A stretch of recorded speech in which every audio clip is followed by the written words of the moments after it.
Gracias por haberme invitado a Ensenada, gracias por estar aquí para escucharme, hablar de cómo estoy viendo las cosas en el país, en el sexenio que estamos viviendo. Digo de entrada, porque ya lo van a detectar a lo largo de mis palabras, pero es una especie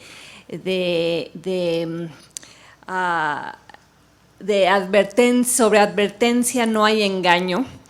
Yo soy profundamente antipriista.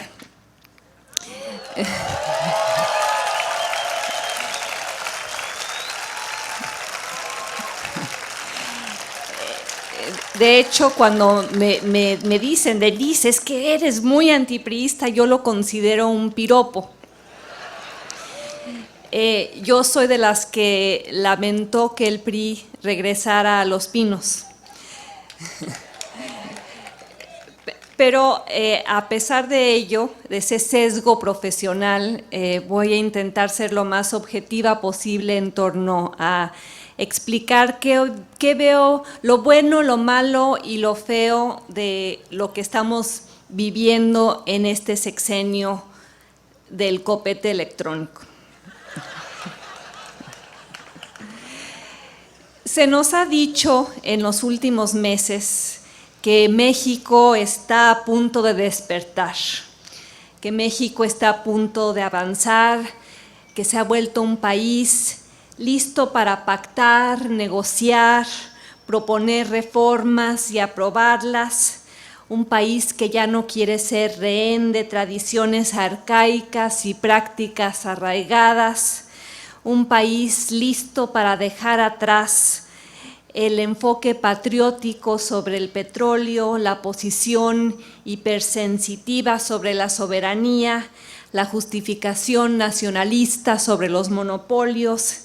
Se nos dice que finalmente estamos listos para dejar atrás nuestro pesado fardo ideológico. La nueva narrativa, el momento mexicano, asume que ya hay un gran consenso nacional que no existía antes de este momento y que este consenso está basado en que los mexicanos por fin creen colectivamente que los derechos humanos deben ser protegidos, que la cultura de la impunidad debe ser eliminada, que la inequidad social debe ser atacada, que los oligopolios deben ser combatidos, que los mexicanos se han vuelto exigentes, demandantes, conscientes y que por ello ya rechazan el viejo paradigma del nacionalismo revolucionario. Se nos dice que aunque el PRI en muchos sentidos sigue siendo el mismo, que el país ha cambiado y que el priismo se va a ver obligado a cumplir las promesas que hizo y a empujar las reformas que ofreció en la campaña presidencial. Y se nos dice que el PRI y el PAN juntos compartirán una agenda reformista que pueden enarbolar, coinciden en una plataforma que quieren hacer realidad y que juntos están escribiendo esta nueva narrativa de país. Ahora, para emprender este proceso de, llamémosle, peñastroika, que algunos auguran y otros querrían ver, el presidente tendría que desarticular los intereses que lo llevaron al poder. Las televisoras, la gerontocracia sindical, los monopolios empresariales, las bases corporativas del PRI, todos los cómplices del capitalismo de cuates que el priismo engendró y del cual sigue viviendo. Todos esos centros de veto que se nos dice están saboteando la posibilidad de una presidencia eficaz. Ahora, para poder escribir la nueva narrativa del México reformista, el PRI tendría que dejar de ser lo que ha sido y el PAN tendría que convertirse en lo que nunca ha logrado ser. Partidos capaces de plantear un nuevo paradigma sobre la posibilidad de crecer y prosperar y frente a ellos un presidente con la voluntad de reformar a pesar de las presiones para evitarlo. ¿Por qué hay tantas presiones para evitarlo? Pues porque hay tantos intereses en juego. La economía no crece lo suficiente, el país no avanza lo que debería, el tiempo transcurre y los pobres no dejan de serlo precisamente por esta resistencia al cambio, llevando todo eso a un país donde es cada vez más difícil saltar de una clase a otra, de un decil a otro, donde la brecha entre los de arriba y los de abajo es cada vez más grande y cada vez más infranqueable, como lo revela de manera dolorosa el libro Nos movemos, la movilidad social en México. Los pobres que pertenecen a un decil económico bajo, en gran medida van a seguir en esa posición si el país no cambia. Casi 1 de cada 2 mexicanos cuyos padres pertenecen al 20% de la población más pobre quedarán en ese mismo quintil. Y según un estudio reciente del Banco Interamericano de Desarrollo, el hijo de un obrero solo tiene el 10% de probabilidades de convertirse en profesionista. Nacer en la pobreza en México significa, en la mayor parte de los casos, morir en ella. Y eso es lo que hemos creado, un país estancado, un país atorado, un país que no educa a su población, un país con petróleo, pero sin ciudadanos lo suficientemente participativos, damnificado por las riquezas que explotamos, como el petróleo, pero que no se comparten con las grandes mayorías. Y esto es producto de años de dejar hacer y dejar pasar, años de más de lo mismo ante una realidad que demanda más, años de postergar la modernización por los intereses que afectaría, ignorando los retos que la globalización exige, una economía más competitiva, una mano de obra más productiva, una población más educada, un capitalismo más dinámico que genere riqueza y la distribuya mejor. Como escribió el columnista del New York Times, Thomas Friedman, en su libro famoso, The World is Flat, el mundo está plano, mientras hemos dormido los últimos 15 años, la tecnología y la geoeconomía han aplanado al mundo. Desde Bangalore hasta Beijing, la innovación marcha a pasos veloces, nivelando el terreno de juego para los que quieren competir y saben hacerlo. Pero ante ello, México se ha convertido en un lugar donde en los últimos 15 años no ha pasado gran cosa. Un país que desciende poco a poco en los índices globales de productividad, de competitividad, de transparencia, con 35 millones de adultos que reciben menos de 9 años de educación, con hasta hace relativamente poco 200,000 personas al año que cruzaban la frontera buscando oportunidades que no encontraban en su propio país, huyendo, emigrando, abandonado, porque nadie ha sido capaz de diseñar mejores políticas públicas e instrumentarlas, porque nadie ha sido capaz de confrontar consistentemente a los monopolios y regularlos, porque nadie ha sido capaz de reconocer los obstáculos para la competitividad y desmantelarlos, porque nadie ha sido capaz de generar los consensos necesarios y ponerlos en práctica, y porque debido a todo eso el gobierno no invierte en infraestructura, en salud, en educación, año tras año, los mismos diagnósticos y las mismas soluciones pospuestas. ¿Y por qué habrá que despertar? Después de estos 15 años o más de letargo, porque somos un país privilegiado, tenemos una ubicación geográfica extraordinaria y contamos con grandes riquezas naturales. Estamos poblados por millones de personas talentosas y trabajadoras, y a pesar de ello la pregunta perenne sigue siendo ¿por qué no nos modernizamos y cambiamos a la velocidad que podríamos y deberíamos? Aventuro algunas respuestas en esta conferencia.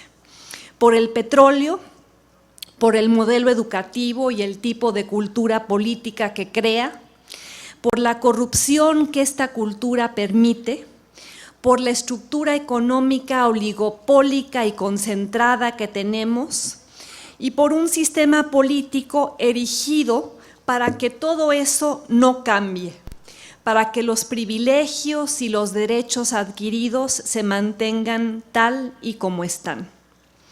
Y como ejemplo les pongo Pemex. Pemex, víctima hace unos meses de un accidente trágico en el cual murieron personas. Pero fue una tragedia doble en el sentido de que hubo muertos, pero también trágica la respuesta para paliar los efectos de esas muertes. Una explosión lamentable y una respuesta de Carlos Romero Deschamps, el líder sindical, que también lo fue. Porque no sé si ustedes recuerden, pero ante la tragedia, él ofreció plazas vitalicias en el sindicato a los familiares de los caídos.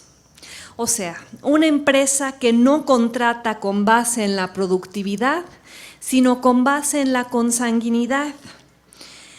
Una empresa de los mexicanos que el sindicato maneja como si fuera tan solo de los petroleros, aprovechándose de manera extractiva, de manera clientelar, de manera patrimonial, como si fuera un enorme tarro de miel, pero un tarro cada vez más vacío. De una producción de crudo de 3.4 millones de barriles en 2004, la producción ha caído a 2.5 millones hoy. De los enormes recursos con los que el país contaba, hoy la predicción es que solo hay petróleo para 9 años más. De lo que la empresa debió haber reinvertido, apenas quedan vestigios de lo mal gastado. México lleva 3 décadas despilfarrando su riqueza de manera descuidada, de forma irresponsable, usando los ingresos de Pemex para darle al gobierno lo que no puede o no quiere recaudar, y distribuyendo el excedente petrolero entre gobernadores que se dedican a construir segundos pisos, a comprarse departamentos en Miami, a inaugurar libramientos carreteros con su nombre o plazas públicas con su efigie. ¿O es dinero que también se usa para financiar un sistema político de partidos multimillonarios y burócratas improductivos? Hemos acabado dándole más dinero a Romero Deschamps que a los agremiados en cuyo nombre dice actuar. Eso es lo que ha hecho el gobierno con los millones de dólares anuales que recibe gracias a la venta del petróleo. Así hemos desperdiciado el dinero, desaprovechado el tiempo, metiendo la cuchara en el tarro de miel sin pensar en cómo crear más o distribuirla mejor. Y ante ello, el presidente presenta una iniciativa de reforma energética, al igual que el Partido Acción Nacional. Un llamado a una reforma de gran calado. Y qué bueno que sea así, porque como lo señala el estudio reciente del ITAM y el Woodrow Wilson Center, A New Beginning for Mexican Oil, un nuevo principio para el petróleo mexicano, el modelo extractivo actual ha llegado a su límite. Urge revisar el andamiaje legal, regulatorio, organizativo de Pemex, urge reemplazar el Estado rentista que vive del petróleo por el Estado eficaz que lo usa para el desarrollo. Pero al examinar las propuestas que se han presentado ante la opinión pública, me parece que hay un enorme hueco una enorme laguna que tiene que ver con qué se va a hacer con el sindicato. Y otra serie de preguntas cruciales que las reformas propuestas no han tomado en cuenta. Para que México pueda instrumentar una reforma energética que realmente tenga impacto, va a ser necesario pensar de otra manera, actuar de otro modo, tratar a Pemex de forma diferente, usar el petróleo no para financiar el statu quo, sino para transformarlo, usar el dinero que produce no para engordar a la burocracia política, sino para educar a los ciudadanos, usar las rentas que genera no solo para seguir comprando clientelas en cada elección, sino para entrenar ingenieros. Y eso no va a ocurrir tan solo con lo que Peña Nieto propone, que es la inversión privada, ya sea nacional o extranjera, en la compañía, o con tan solo promover esquemas de coinversión. Estas son propuestas necesarias, pero insuficientes.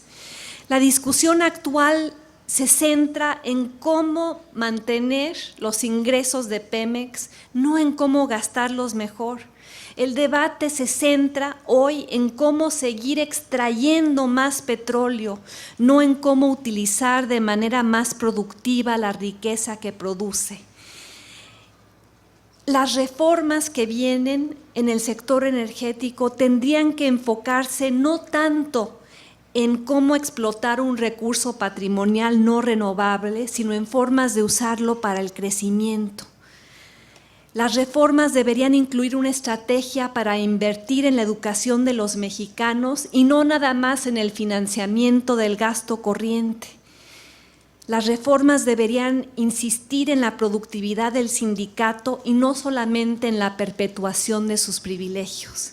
Porque si ustedes miran lo que el presidente ha propuesto, ahí con todas sus letras dice que no se tocarán los derechos de los trabajadores.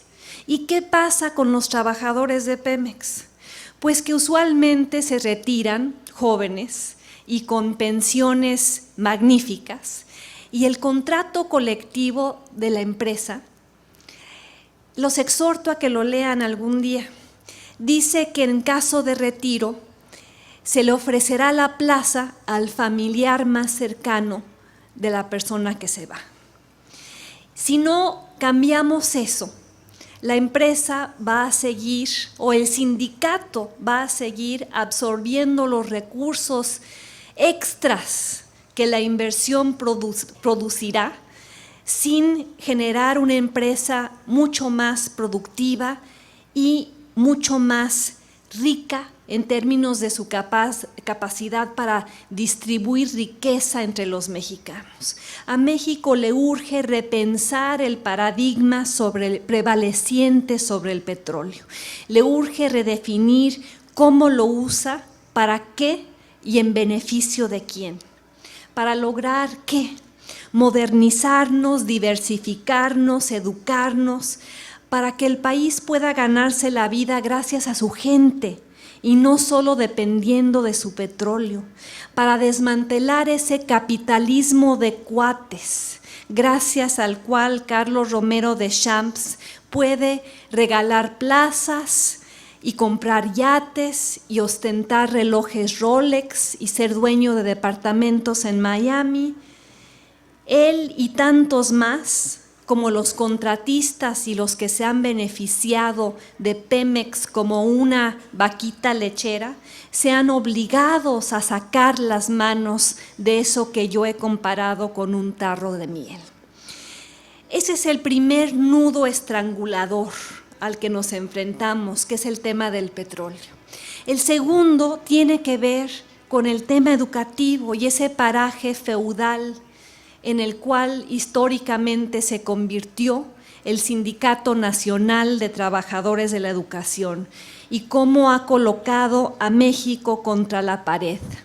Ahí está el muro infranqueable que un sistema educativo indefendible erige en torno a millones de mexicanos, víctimas de una educación que no le permite a México competir y hablar y relacionarse con el mundo.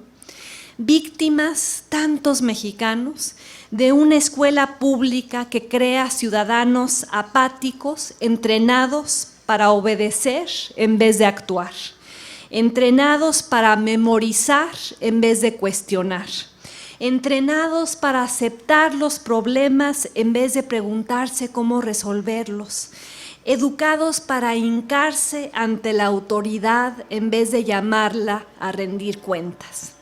Les pongo un ejemplo. ¿Qué pasaría si esta noche, en lugar de estar aquí yo, estuviera Enrique Peña Nieto? Probablemente la actitud sería de absoluta genuflexión. Señor presidente, gracias por venir a Ensenada, gracias por tomar el tiempo de compartir sus experiencias con nosotros, gracias por venir a hablar de todo lo bueno que usted hace por México. Y se formaría una larga cola de personas que querrían tomarse la foto con él, y seguramente muchas mujeres clamarían, como lo hicieron en los mítines de campaña: Peña Nieto, bombón, te quiero en mi colchón.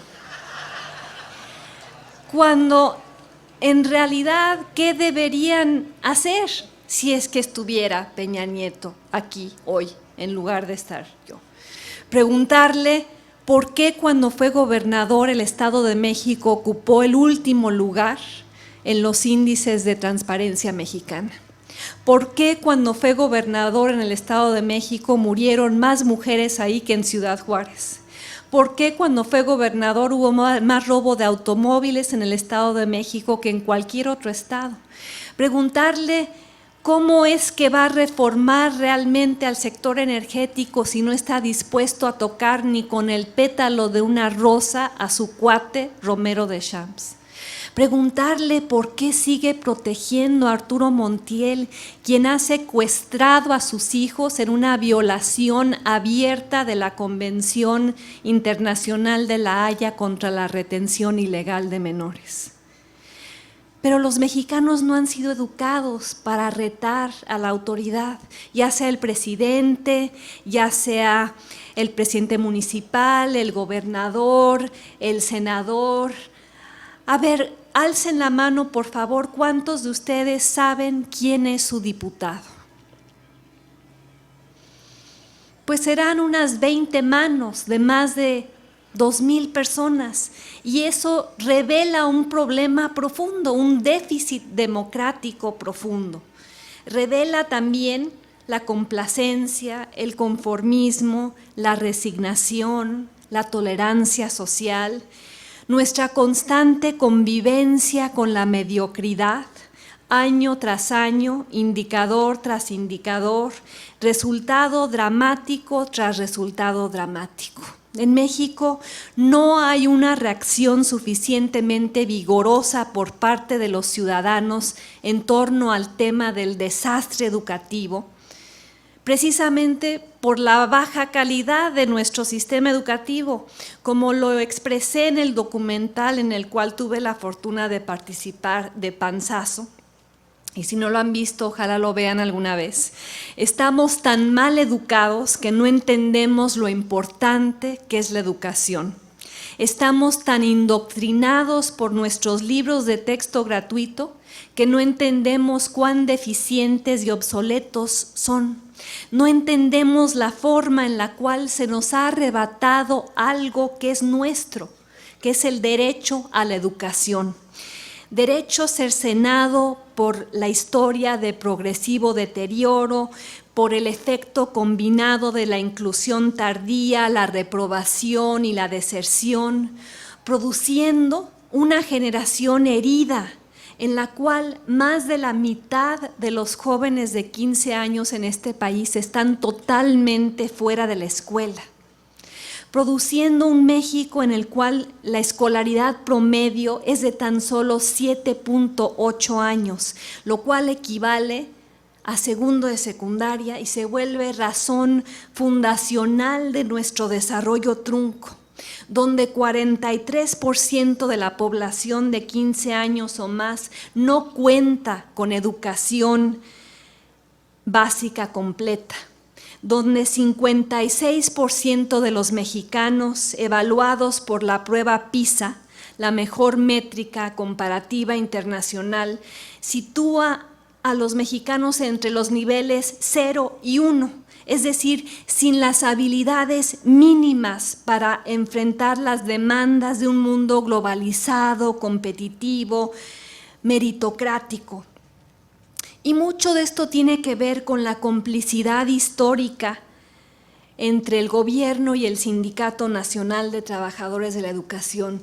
Tiene que ver con el tipo de liderazgo que ejerció durante años el Bester Gordillo, el apoyo que ofreció a cambio de las prebendas que garantizó, la lealtad que vendió a cambio de los recursos que obtuvo, la movilización política que aseguraba a cambio de los privilegios sindicales que lograba mantener, sexenio tras sexenio prometiéndole apoyo al presidente en turno para que no tuviera problemas con el sindicato. Y por ello, gobierno tras gobierno ha concebido a la educación pública como una estrategia de pacificación más que como un vehículo de empoderamiento. Y hemos tendido a colocar toda la culpa sobre los hombros del Bester Gordillo, cuando en realidad se necesitan dos para bailar el tango. ¿Y quiénes bailaron el tango con el Bester Gordillo desde 1989? Carlos Salinas de Gortari y Ernesto Zedillo y Vicente Fox, y más cerca de Cachetito, Felipe Calderón. Y ahora vemos una propuesta de reforma educativa, de hecho una reforma educativa que ya se aprobó, que sigue revelando muchos de los problemas que el país arrastra.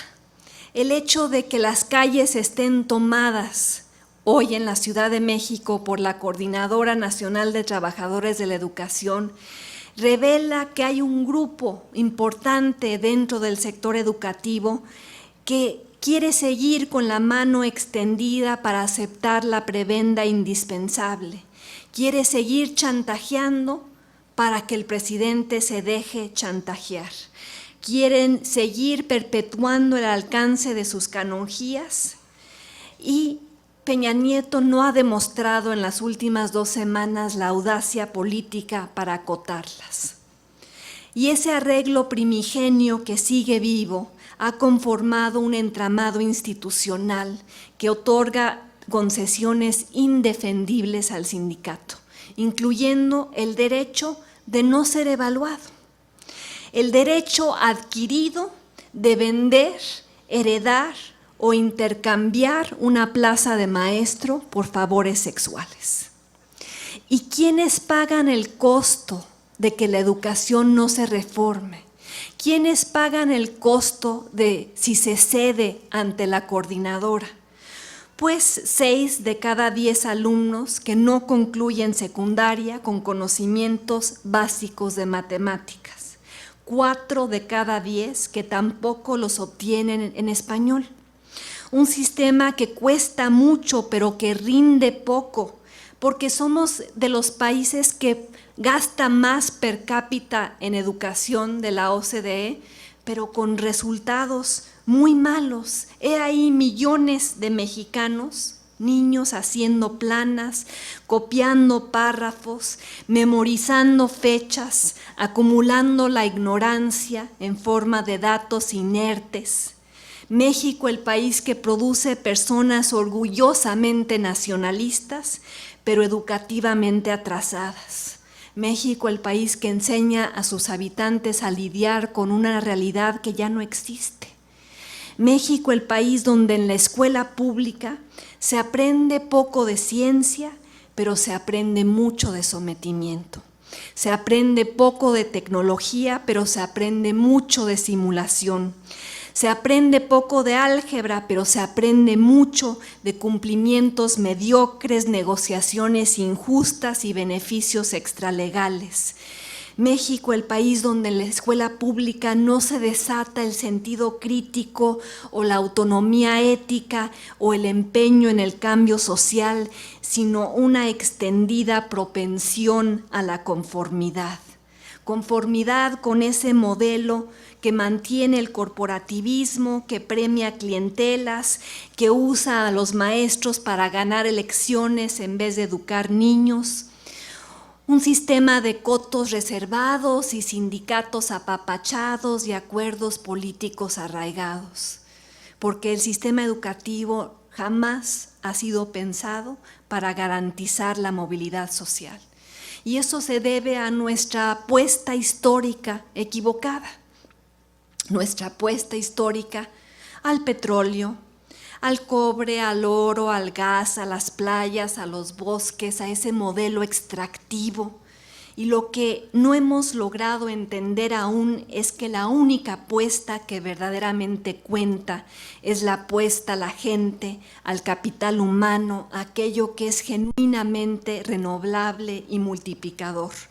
Y la razón del rezago, como lo he explicado, se encuentra en esa complicidad entre la SEP, el sindicato, el gobierno y un modelo magisterial que ya ofrece poco margen para seguir siendo viable.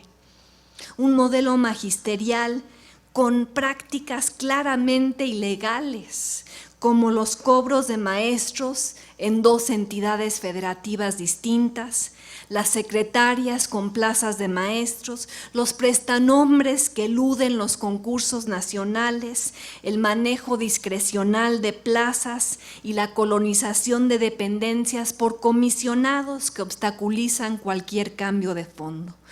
Y qué bueno que se haya aprendido a Elbester Gordillo, la criatura del Estado, porque Elbester es una criatura del Estado concebida en el sexenio de Carlos Salinas, aprendida, encarcelada, pero el problema es sistémico. Sí, qué bueno que esté tras las rejas una mujer temible ante la cual la clase política entera se arrodillaba por miedo.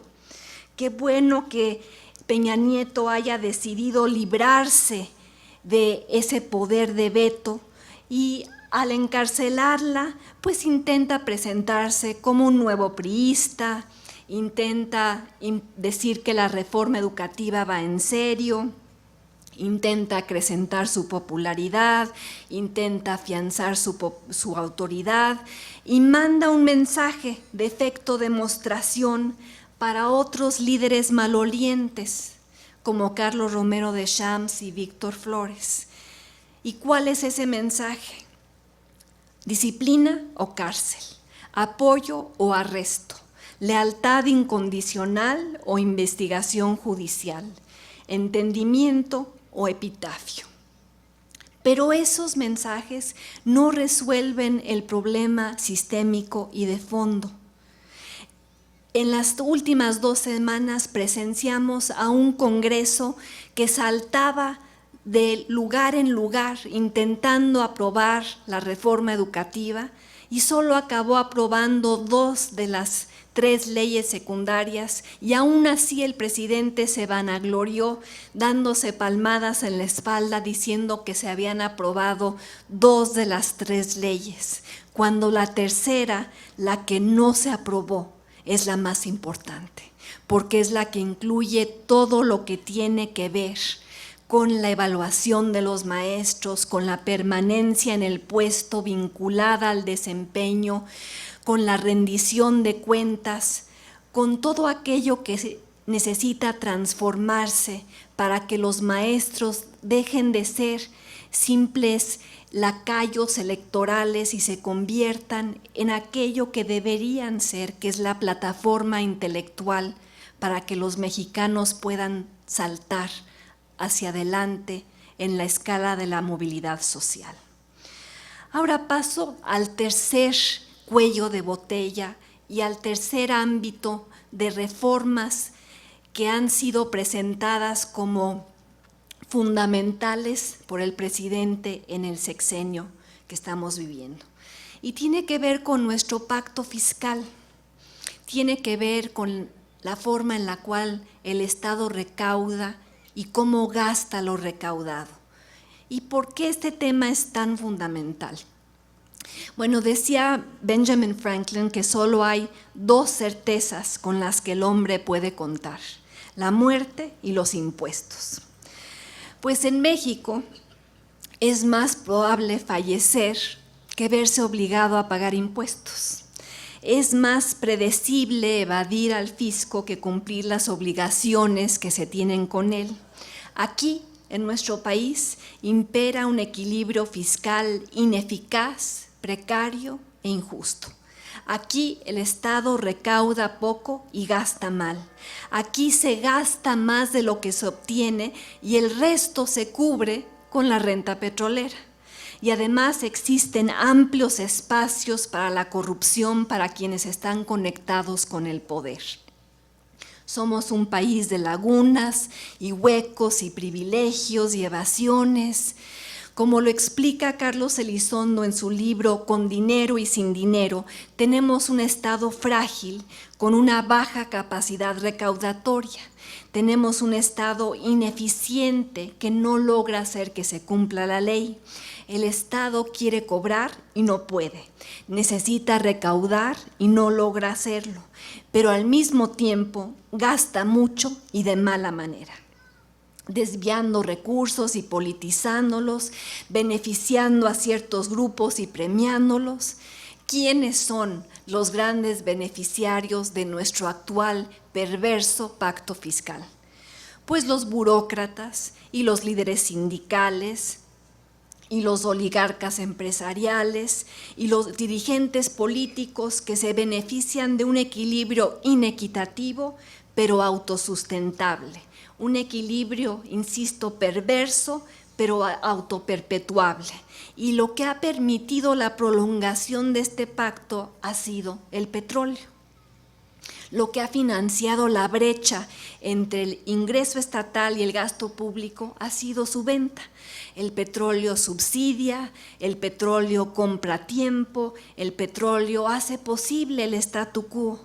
Y nuestro pacto fiscal, ese contrato entre ciudadanos y gobierno que especifica quién paga y cómo se gasta lo cobrado, es un pacto de una sociedad desigual.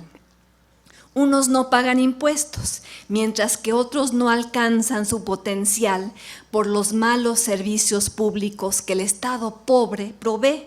Unos se apropian de la riqueza mientras otros no tienen acceso a ella.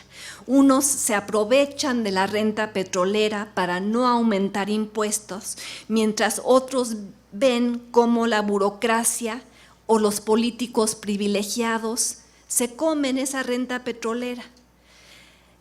Piensen ustedes si tienen ganas de pagar impuestos ante la selectividad en la aplicación de la ley. Piensen ustedes si el Estado mexicano tiene la legitimidad para cobrarles a ustedes más impuestos ante la exoneración reciente de Raúl Salinas de Gortari y sus 10 pasaportes falsos y sus $100 millones en cuentas suizas que quedaron fuera de la supervisión estatal. Los impuestos financian modernidad y por ello México no logra alcanzarla. Los impuestos financian la prosperidad y por ello parece tan distante. En nuestro país los servicios públicos son pobres e ineficientes.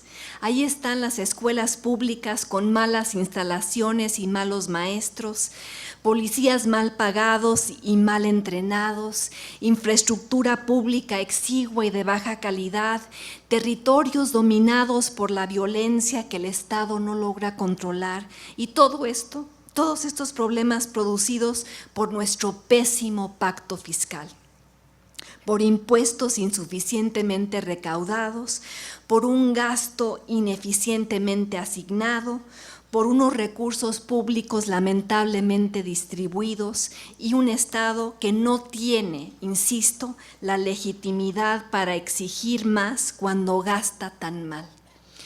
Y de ahí mi crítica a la propuesta fiscal que se tiene en mente, que todavía no se ha presentado, pero todos sabemos ¿Qué va a incluir? Probablemente el IVA a medicinas y alimentos. Pero ante ello yo pregunto, si esa es la reforma fiscal que nos están tratando de vender, no va a funcionar sin un buen gasto público. Sin un buen gasto público no hay argumentos convincentes para incrementar los impuestos y no tiene sentido hacerlo. Sin una verdadera rendición de cuentas sobre cómo se gasta cada peso de este gobierno, no habrá manera de exigirle a los mexicanos que paguen más. Porque el dinero extra que traería consigo la reforma fiscal contemplada y cacareada se va a volver a gastar mal. Y de ahí la urgencia de romper el pacto prevaleciente basado en pocos impuestos, mal gasto y abuso de la renta petrolera. Y el cambio profundo del cual estoy hablando requeriría racionalizar el gasto antes que insistir en el aumento a la recaudación. Requeriría airear, transparentar, fiscalizar todo lo que se gasta antes de cobrar lo que se quiere de más. Requeriría mirar más allá de asegurar solamente la prudencia macroeconómica de los últimos 2 sexenios basada en ingresos bajos y recaudación pobre. Requeriría pensar en una solución audaz que rompiera el equilibrio estancador en el cual nos hemos encontrado durante los últimos 15 años. Requeriría que si Peña Nieto, de estar aquí esta noche, pudiera decirles cómo va a evitar el despilfarro y la corrupción que caracteriza al gasto público antes de anunciar que elevará los impuestos. Y para concluir, quiero reflexionar sobre cómo estos 3 temas, el petróleo, la educación y el pacto fiscal, forman parte de un entramado complejo que tendremos que reformar si es que queremos realmente cambiar a lo largo de este sexenio. Y estoy hablando de ese viejo problema que venimos arrastrando, que es el capitalismo de cuates. El año pasado el mejor libro que leí se llama Why Nations Fail, The Origins of Power, Prosperity and Poverty, de Daron Acemoglu y James Robinson. Se traduce como ¿por qué las naciones fallan? Los orígenes del poder, la prosperidad y la pobreza. Y el libro argumenta que los países son ricos cuando cuentan con instituciones políticas y económicas incluyentes. Son pobres cuando permiten la extracción por encima de la representación, cuando apuntalan a élites rentistas por encima de ciudadanos participativos, cuando instalan sistemas oligárquicos por encima de sistemas abiertos, plurales, competitivos. Y en México, durante demasiado tiempo, élites poderosas dentro de y apoyadas por el PRI han creado reglas que benefician a pocos a expensas de muchos. Han concentrado el poder económico y político en manos de quienes controlan a la sociedad en lugar de permitir su participación. Digamos que el PRI le arrebató las riendas a una dictadura, la de Porfirio Díaz, y creó otra, la de élites extractivas, la de monopolios rapaces y líderes sindicales corruptos y televisoras chantajistas y políticos impunes. Y por eso la economía mexicana no crece a la velocidad que podría y debería. Por eso el letargo y la parálisis y la falta de competitividad y la falta de innovación. Y por eso la diferencia, por ejemplo, entre un lugar como Nogales, Arizona, y Nogales, Sonora, 2 poblaciones muy diferentes, separadas por una frontera que divide a 2 mitades. En Nogales, Arizona, los habitantes tienen acceso a instituciones que les permiten adquirir educación y habilidades que promueven a sus empleadores a invertir en mejor tecnología, que lleva a mejores salarios, que también tienen acceso a instituciones políticas que les permiten elegir a sus representantes y sancionarlos a través de la no reelección, si es que abusan del poder o lo ejercen mal. Y en consecuencia, los funcionarios públicos en Nogales, Arizona, al norte de la frontera, proveen servicios públicos, salud, escuelas, caminos, leyes que los ciudadanos demandan. Lamentablemente, los habitantes de Nogales, Sonora, no son tan afortunados. Viven en un mundo diferente, con incentivos distintos. Los nogaloenses al norte de la frontera avanzan con instituciones creadas para incentivar la prosperidad y la innovación. Los nogaloenses al sur de la frontera padecen instituciones creadas para incentivar el statu quo y la extracción. Y de ahí que el reto más importante para Enrique Peña Nieto, si es que quiere realmente ser el reformista que promete, es transformar la realidad recalcitrante de un capitalismo excluyente y de una democracia incompleta en la realidad de un capitalismo de terreno nivelado de juego, incluyente y con una democracia verdaderamente representativa. Ello requeriría cambios que incluyeran empoderarlos a ustedes a través de las candidaturas ciudadanas y la reelección, y no solo explotarlos como lo hacen día con las rentas que les extraen. Entrañaría regular realmente a los monopolios y no solo fomentar su colusión. Entrañaría proveerle a la población, a ustedes, de derechos políticos amplios y no solo de derechos de los cuales se han apropiado los partidos.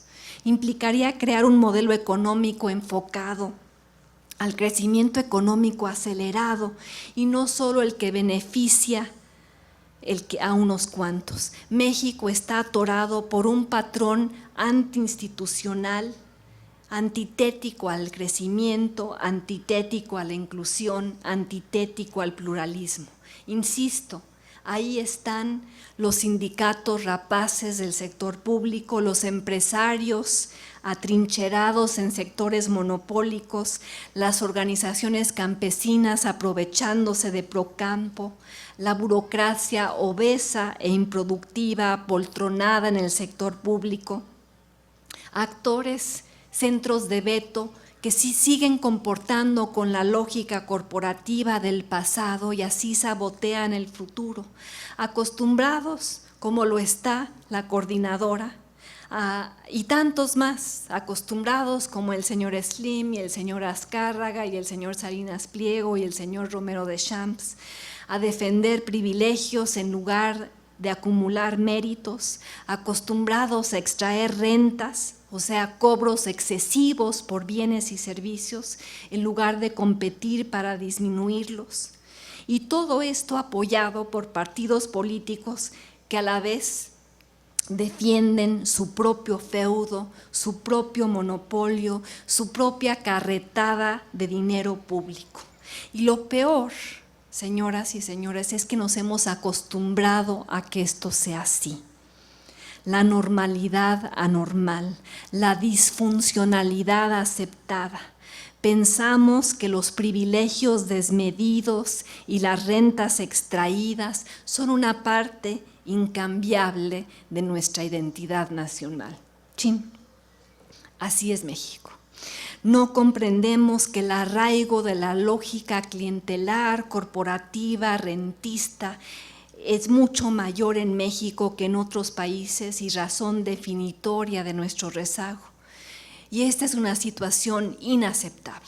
Deja a México fuera de la pertenencia al BRIC, Brasil, Rusia, India, China, y fuera de los mercados emergentes en desarrollo con gran tamaño y enorme potencial. Condena a los mexicanos a vivir en un país pobre, rezagado, inseguro. nos vuelve incapaces de promover la inversión, la competencia, la igualdad de oportunidades y el mérito como forma de ir ascendiendo el escalafón social. Insistimos tercamente en ser un país excepcional y único en tantas cosas. Excepcional, sí, en cuanto a la permanencia de tantos privilegios en tan pocas manos. Único, sí, en cuanto a la anuencia social ante ello.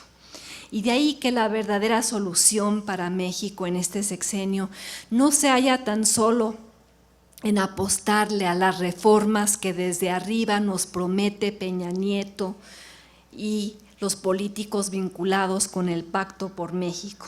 También tiene que haber un contexto de exigencia que venga desde abajo. También tiene que haber ciudadanos que asumen derechos exigibles y no simples concesiones o dádivas del gobierno.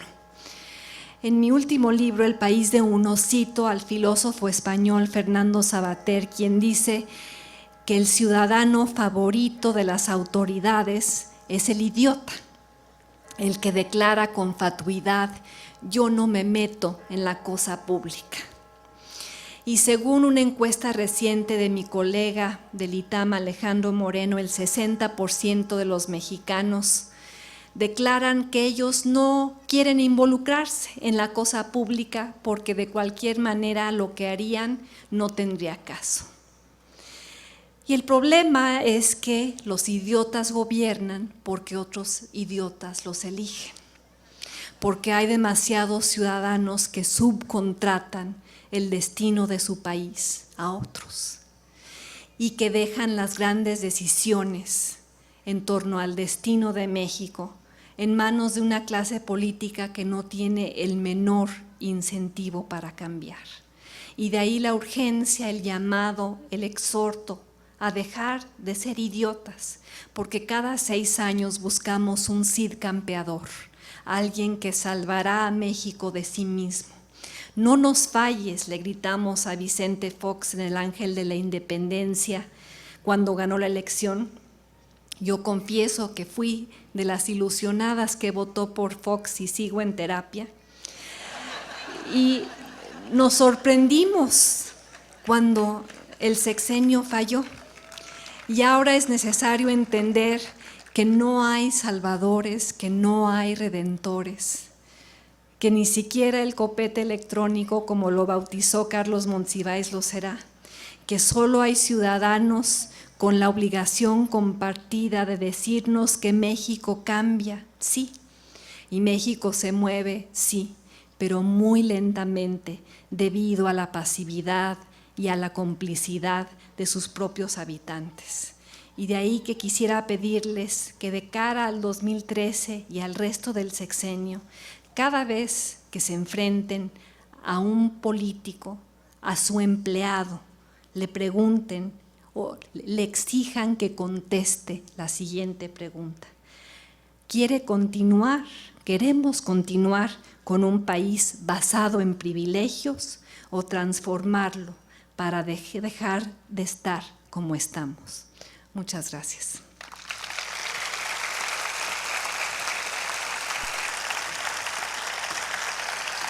Muchas gracias. Muchas gracias.